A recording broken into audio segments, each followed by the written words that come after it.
The long-awaited transition of St. Jude Hospital into its new facility has begun following the Philip J. Pierre-led government's dedication of the completed buildings to the Ministry of Health on November 16, 2025. This move marks a significant milestone after 16 years of the hospital operating from a makeshift location at the George Odlum Stadium following a devastating fire in September 2009. The current administration is the first to achieve significant progress on the long-delayed medical facility in the South. The process of commissioning a new hospital, however, is characterized by complexity. St. Jude Hospital Chief Executive Officer Lydia Atkins, appearing on the HTS Straight Up Talk Show with host Claudius Francis on Monday, noted that the Ministry of Health is now tasked with transitioning the completed structure into a fully operational healthcare facility. It is that critical link between the completion of construction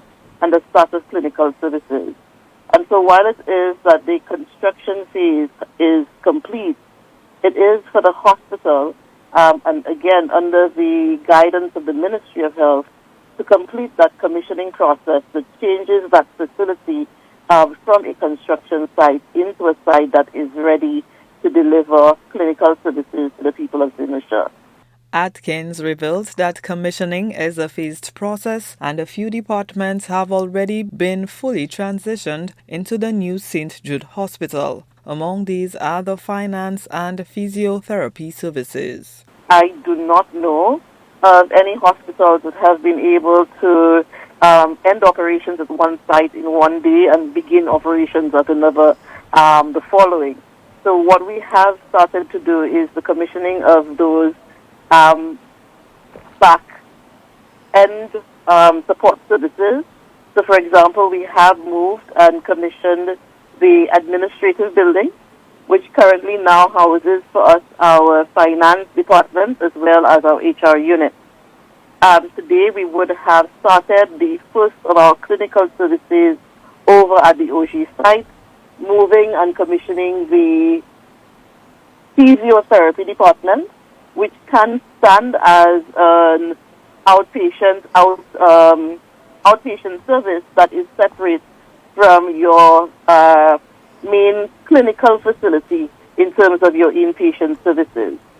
St. Jude management is also gearing up for the commissioning of the laundry services from the George Odlum Stadium to the OJ site and is scheduled to train kitchen employees to use the new equipment on Thursday and Friday, respectively. The lab and other services will follow, with the inpatient services, including the emergency room, ER, maternity and internal medicine surgery, being the last departments to make the transfer. The Chief Executive Officer explained the critical importance of sequencing the move in this manner, emphasizing that the most sensitive areas must be handled last to ensure continuity of care. It is critical that our systems like medical gas systems, our call systems, that all of these are tested and ensure that they work flawlessly before we can bring a single admitted patient over to the site. It also is important for us to look at that phased approach to ensure that we have operational readiness, so that guarantees that our staff are trained, that their processes for the new space are well defined, that supplies are in place to prevent any kind of chaos on opening day. It is important that the staff are properly oriented with the space. They know where all of the supplies are, where all of the equipment that they would require for their day-to-day operations, where all of those are.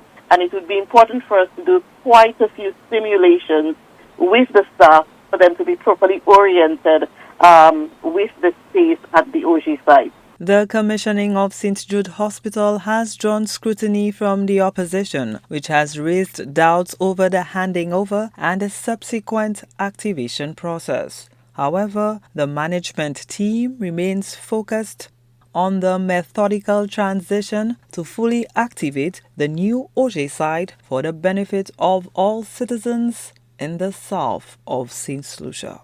Gina Filippi, HTS News Force.